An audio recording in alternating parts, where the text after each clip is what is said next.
Good morning, friends. Meeting you after 2 days, Saturday and Sunday. Hope you are all fine, safe, and sound at your home. My freedom topic still continues, and the subtopic today is safeguards for the maintenance of liberty. Safeguards for the maintenance of liberty. Now, question is, explain the main safeguards for the maintenance of liberty. Answer. Liberty has its importance for every individual. Everyone wants liberty. It is regarded as a very precious for all the people of the world. If the citizens do not enjoy any liberty, they will not be able to develop their personality and faculties. They will not be able to develop themselves. Generally, following safeguards are included in the Constitution for the protection of liberty. So, I will give you some points and we will discuss some of them, and next will be in next. I will discuss in next video. First is democracy. Safeguard for the first is democracy, and it's a safeguard for your liberty. Democracy. Democracy is a government of the people, by the people, and for the people. I told you many times. Here we choose our own government. Here we choose the people. We give them the certificate for 5 years in India to rule on us. If they are fine, they will continue. If they are not fine, they will not be all continue. So, first is democracy. It is one of the major safeguards of your liberty. From democracy itself, you are getting many other liberties. Next is Declaration of Fundamental Rights. आपके मौलिक अधिकार. Democracy is only part of the government. Democracy is only set of the government, right, which gives you fundamental rights. मौलिक अधिकार देती है. It's a type of a government which gives you the मौलिक अधिकार. No other government gives.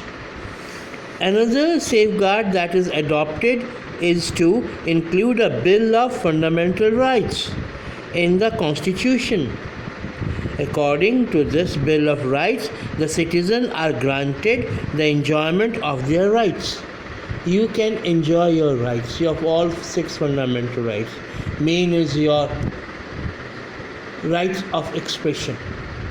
In this way, we have got many other rights. So, and the fundamental rights are the clusters of many rights.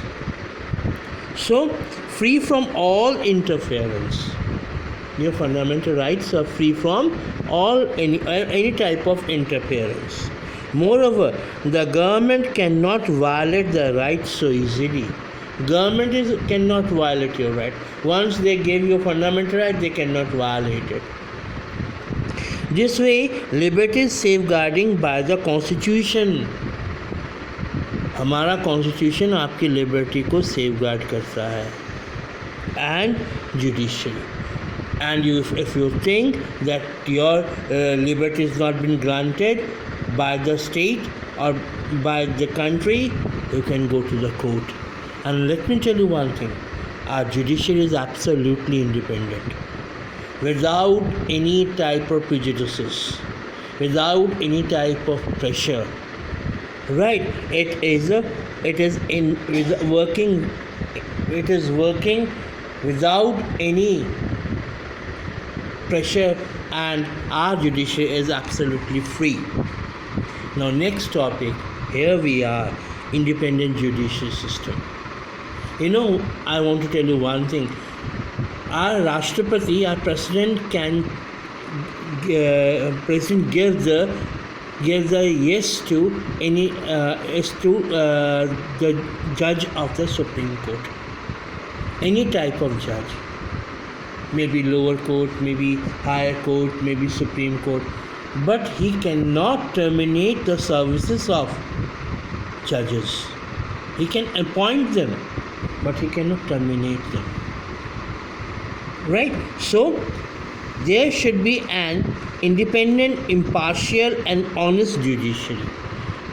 Impartial, honest, and independent judiciary to safeguard liberty and for the protection of rights and liberties of the individuals and for equal justice between men and women and men and individuals and government. A competent and independent judiciary is a great necessity. I repeat, a competent and an independent judiciary is a great necessity.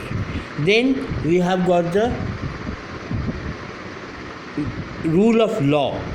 The rule of law is the most vital principle that guarantees full liberty to the individual and prevents the executive from becoming high-handed and unjust. Rule of law means equal justice. It could be a question, what do you mean by rule of law? Rule of law means equal justice for all, where no one can be tried by special courts. No one can be punished except for the breach of law. यदि आप कानून तोड़ते हो तो आपको सज़ा होगी, बिना कानून तोड़े हुए कोई भी आपको सज़ा नहीं दे सकता. And no one can plead the orders of superiors as justification for disobeying the law. You cannot disobey the law. If it is proved that you have disobeyed the law, yes, your offense can be punishable, otherwise not. And today is the fifth one, equal rights. To safeguard liberty is to quite essential that all the citizens be given equal right. हम सबके अधिकार बराबर हैं. हमारे 6 fundamental rights हैं, आपके 6 fundamental rights हैं, president of India के 6 फंडामेंटल राइट्स हैं, एक बेगर के भी 6 फंडामेंटल राइट्स हैं. Right. So no individual or section of people should be given special privileges. Everybody should be equal in the eyes of law. Nobody should be discriminated. I said nobody should be discriminated against on the basis of color, creed, religion, and caste. I will discuss this equal right again in a particular elaborate manner. Today it's enough for the video part of you. Till then, take care and goodbye.